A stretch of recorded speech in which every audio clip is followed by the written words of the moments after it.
Lesson 5.1 The Agents of Innovation.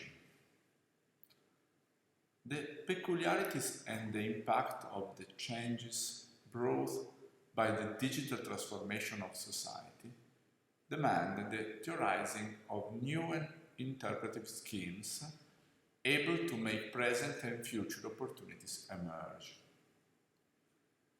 In a context in which many theoretical, conceptual and operational points of reference are changing, it's necessary to review and rethinking all the processes through which the territorial players involved in governing the impact of emerging phenomena interact. The growth and development prospects are strongly influenced by the system of interrelation involving and interconnecting the agents that generate and drive innovation in diverse local contexts.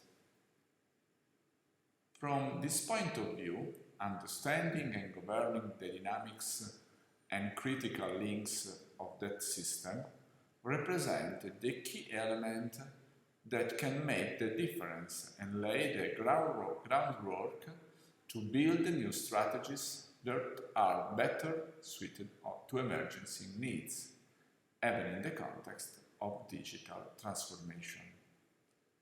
One of the most important factors for the competitiveness of territories is the ability to understand the contemporary transformative dynamics, to generate and govern innovation, to respond to emerging needs and to anticipate them.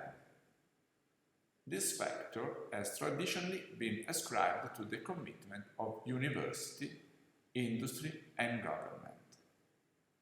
In particular, engagement between the university system and the enterprise system in the fields of both research and training is one of the most significant and critical keys to unlocking opportunities for economic, cultural, and social growth.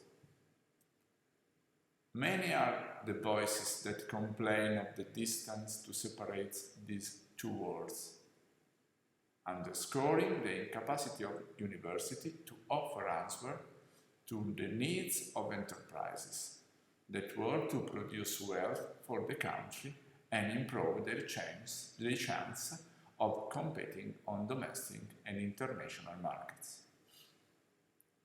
They argue that enterprises need research to respond to the problems of production, yet they struggle to obtain useful solutions targeted at the needs that they express from university, which they hold are all too often inward-looking and focus on research into issues that miss the mark of those needs.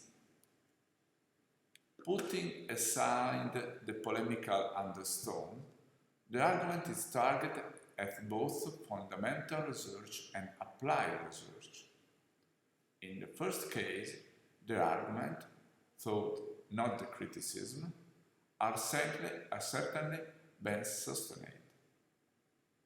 Fundamental research or basic research has the specific task of investigating fields of study dedicated to expanding our knowledge in various scientific fields. Basic research is exploratory and guided by the curiosity that drives research. It provides the element groundwork for the development of scientific and technical research and its future outcomes in application.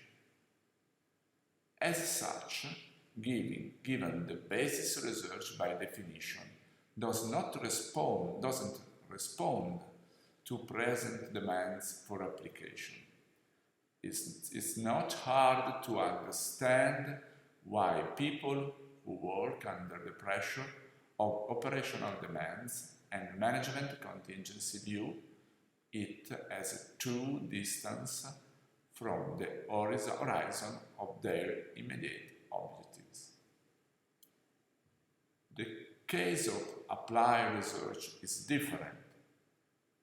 It calls for a diverse interpretation, starting from a perspective which, independently of a specific situation, turns widely held opinion on its head. Contrary to what is commonly believed, it must be highlighted how inadequate and inefficient the contribution of applied research have been were solely or mainly aimed at resolving the contingent problem of industry. The demands of enterprises are frequently limited to the present horizon and restricted to matters concerning the governance of critical issues in the production of existing goods and services.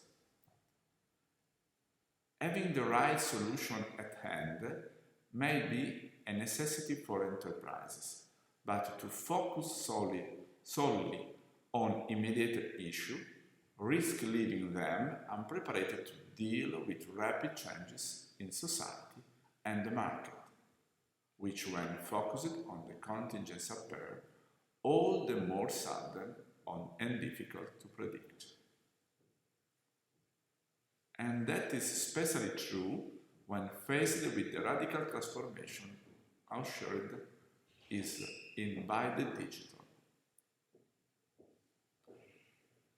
Although even contingent problems constitute important fields of research and approach shapes in terms of transferring technology and or knowledge from universities to enterprises and circumscribed substantially to governing critical issues in the immediate term cannot be shared.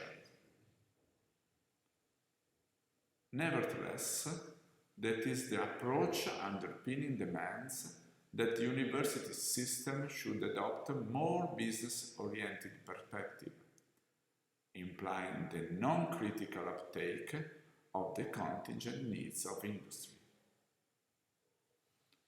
On the contrary, excluding from these arguments basic research, universities are equally and above all responsible for applied research that looks forward to the medium-long-term future and addresses emerging issues that have yet to be perceived by players compelled to stay on the market and channel their energies into plans covering a horizon of just a few months, if not a few weeks.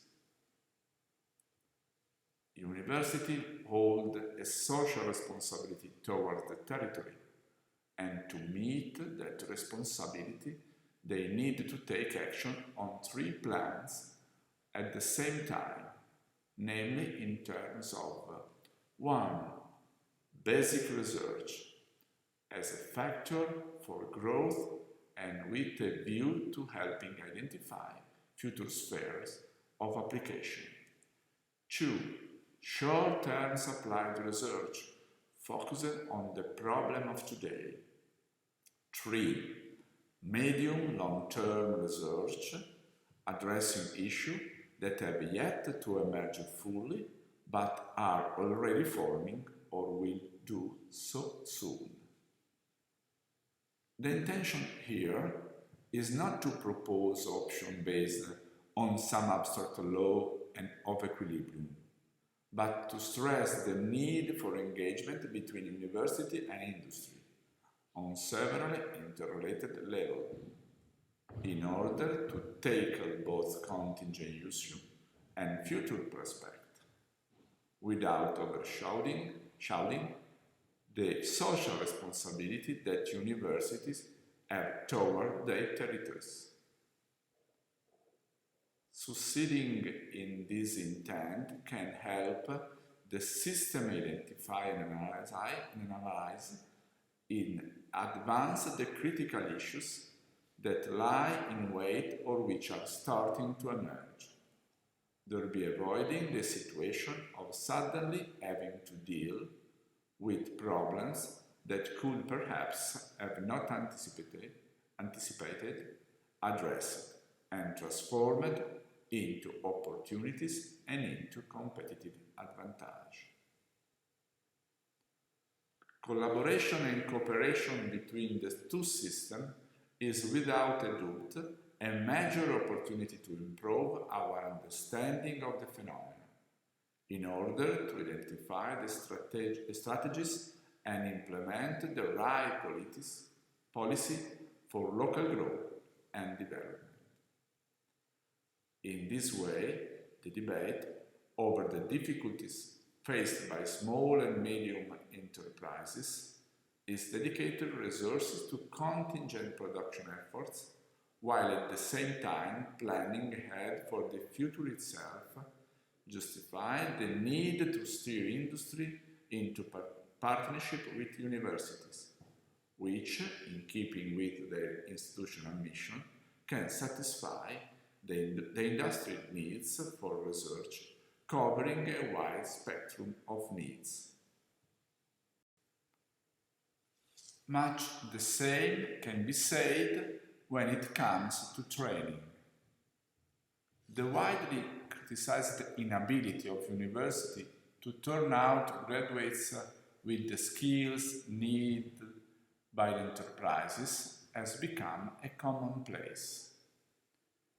Newspapers and television cycling denunced the issue, which surges to become the subject of self-confirming debate for a brief flash of time before ebbing in the constant flow of information.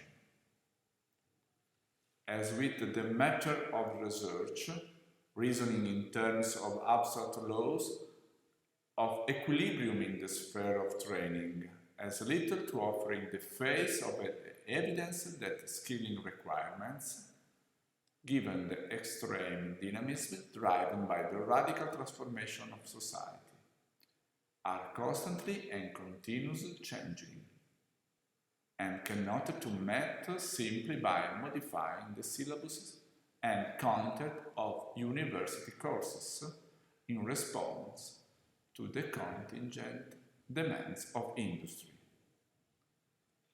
If we assume that an equilibrium model can be uncritically adopted, but where supply and demands for skills can be matched, the supply of graduates sustainably trained to meet the demand of enterprises would require at least a 3-year cycle for baccalaureate degrees, plus another 2 for master degrees.